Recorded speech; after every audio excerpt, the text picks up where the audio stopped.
Stan, of course, we'll check back with you. If you're just joining us here at 8 o'clock, we're bringing you special continuing coverage of Hurricane Elsa. But I believe we have Mayor Jane Castor on the phone with us right now as the storm moves closer to Hillsborough County. So, Mayor, thank you for joining us this evening. Yeah, Mayor, this is Jamison Euler and Wendy Ryan. Thanks for joining us tonight. We're starting to get to see the effects here of Elsa coming on shore here very soon.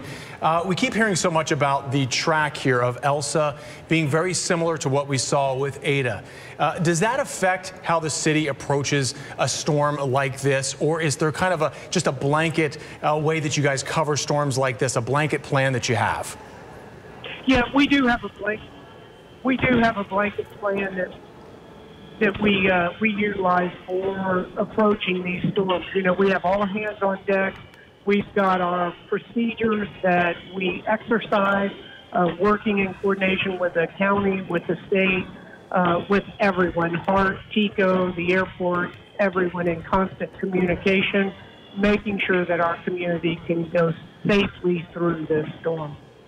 And Mayor, I have a question, especially for those folks in the South Tampa area. You know, we have seen many times flooding in particular in Rome and Bayshore, and of course Hurricane Ada really wiped out Bayshore Boulevard. I myself lost my vehicle overnight in Hurricane Ada, and it could be the same this time because from 2 to 4 a.m. we understand is high tide, which will then coincide with storm surge, again flooding Bayshore and Rome and Henderson and Dale Mabry, a lot of the areas in Tampa. What kind of warning do you have for the city, for those who live in Tampa? What should they watch out for, and what kind of advice do you have?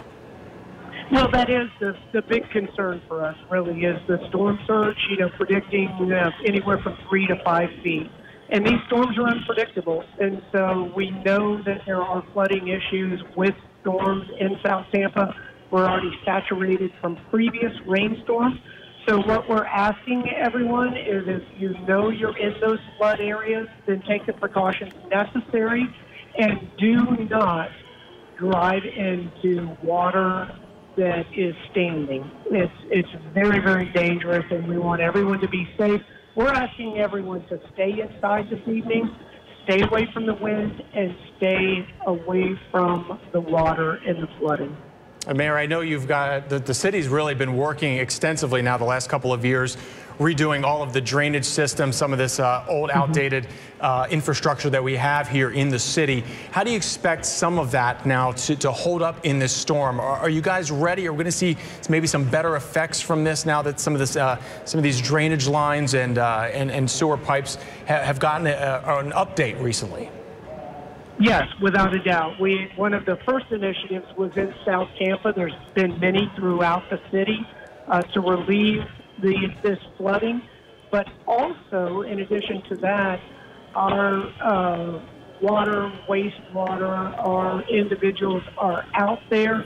They are clearing the drainage pipes. They're clearing out the ditches, any blockages that we have, taking water out of the retention ponds, doing all that we can to allow this water, this rain that's going to come from Elsa to make its way into the rivers and out into the bay and to do as little damage as possible to our community.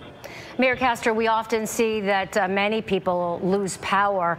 Can you tell us what Tampa Electric is doing? Do they have folks from other areas coming in to assist if we do have quite a few outages, which often happens during a hurricane? Mm-hmm. Yes, that's, you know, clearly we've been through this before, so I've spoken to the TICO executives this afternoon. They already have electric teams from other states that are already staged here in Hillsborough County.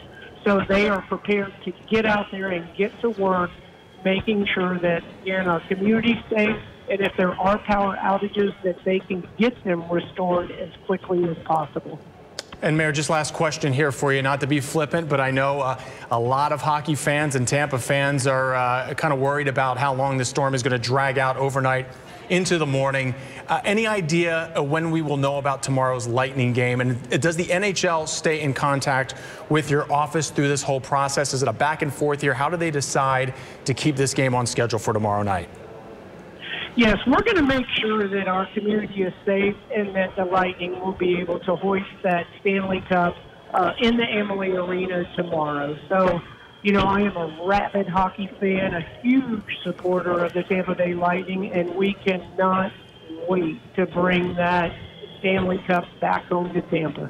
So as of now, the game 5 will happen tomorrow night? Yes, more than likely. Right now, the way things look, unless there's something that comes up, which we don't expect, a Lightning game will be played tomorrow night, and the Lightning will bring home the Stanley Cup.